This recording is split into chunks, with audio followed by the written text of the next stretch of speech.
All right, problem number one, you should have tried this first. If you did not try it, please pause and try as much of it as you can. Let's take a look at this. We have our circuit here. We have a battery, an inductor, and a resistor. What is the inductive time constant of the circuit? Well, inductive time constant is tau equals L over R. L is equal to 0.012 because it's a millihenry over 18. I'm going to get my inductive time constant would be equal to 0.012 divided by 18, and I get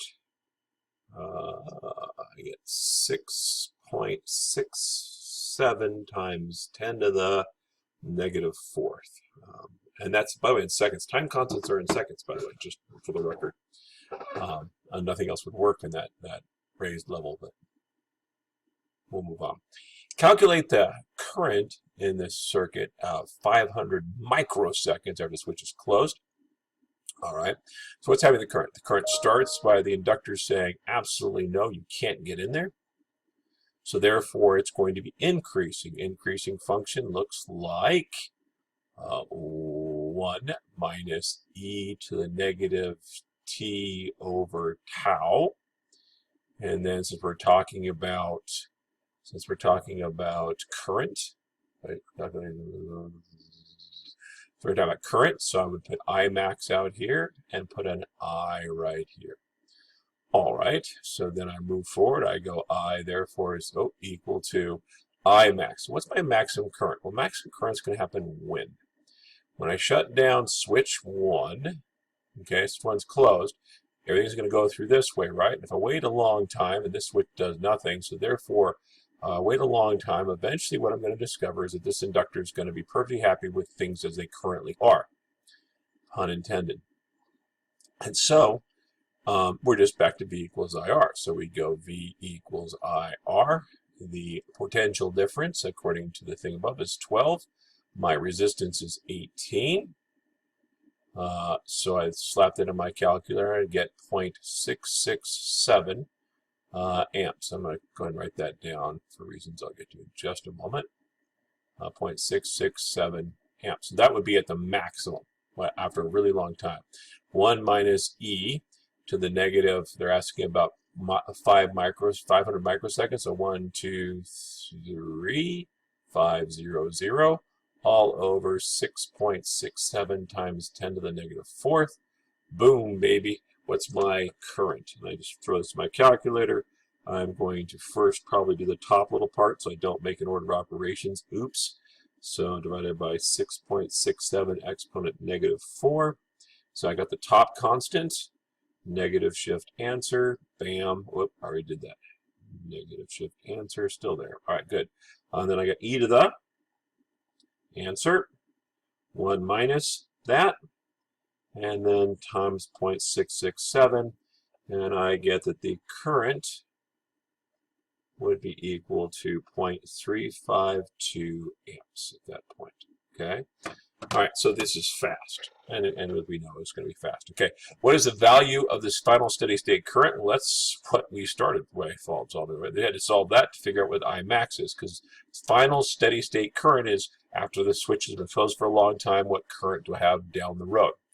How long does it take for the current to reach 80% of its maximum value? Okay, well, I equals I max. 1 minus e to the negative t tau. Again, still increasing. We're still doing the same problem. And then 0.8 of I max, right? As I max. 1 minus e to the negative t. I'm trying to solve for that now. 6.67 times 10 to the negative fourth. All right. I maxes cancel out, so it doesn't matter what that was. I subtract 1 from both sides. I'm going to get negative 0.2 equals e to the negative t over 6.67 times 10 to the negative fourth. I need to get rid of that e, so I'm going to ln both sides. No, I had a negative here, right? So the negatives cancel out. I was about to go badly. ln of 0.2 equals negative t over 6.67 times 10 to the negative fourth. ln of 0.2. Boom, that's a calculator item. Nope, that's not going to work for me. ln of 0.2. Boom. And then I'm going to multiply that by 6.67 exponent negative 4. And I'm going to get that the time, once I get done, the time is going to be equal to 1.07 times 10 to the negative 3 seconds. So that's how long it takes before the whole thing gets to 80% of its maximum value. All right? Done. That's how you do problem number 1. Go ahead and do problem number 2, and I will go ahead and pause this, and then I'll do number 2 in just a second. 3, 2, 1. All right, I changed my mind. 2 is the same problem as 3. Let's do 3, shall we? So I haven't done 3. Go ahead and do 3. I will do a countdown. 5, 4, 3, 2, 1. Now I'm going to do 3. Super switch 1 is closed in the circuit of 29-20. Has been closed for a long time. So I've closed this thing for a very long time. Because of that, the inductor is now happy having current go through it. After fighting with it, after not liking it, it says, you know what, that's okay. I can deal with it now. It's happy. As such, because B equals IR going on here, everybody's happy as could be. Now, moving forward. After there's an interval in which, the switch S1 is now popped open. So instantaneously, inductor has a problem. It has no current, no circuit, but it's still got itself a magnetic field. So it's ready to go when we slam S2 shut, immediately following at the same time. And so that t equals 0, so that the time interval will the resistor be 25% of the maximum value. All right. So what's going to happen? Inductor says, I don't want change. I'm going to keep the current the same. So the conductor is going to decrease in current as it goes. Its voltage is going to steadily decrease the amount of current it's putting through the system.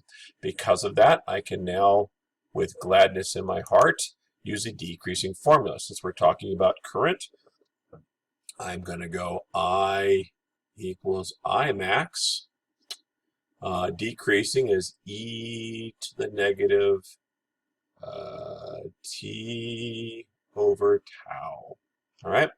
And so now we're a little bit forward. I go, well, it's going to have 0.25% of its max. All right, I can calculate what its max is. Its max would be when 12 volts is going through a 24 ohm resistor. So that would just be 0.5, but I'm going to go ahead and pretend like I couldn't calculate it and get rid of it that way. Negative, how much time? That's what it's looking for. Given its time constant. Its time constant, it's going to be L over R. He says with some trepidation again, L over R. Make absolutely certain. Yes, L over R. I told you I learned all these upside down, so it's not really helpful at all for me. Okay, so tau is therefore equal to L.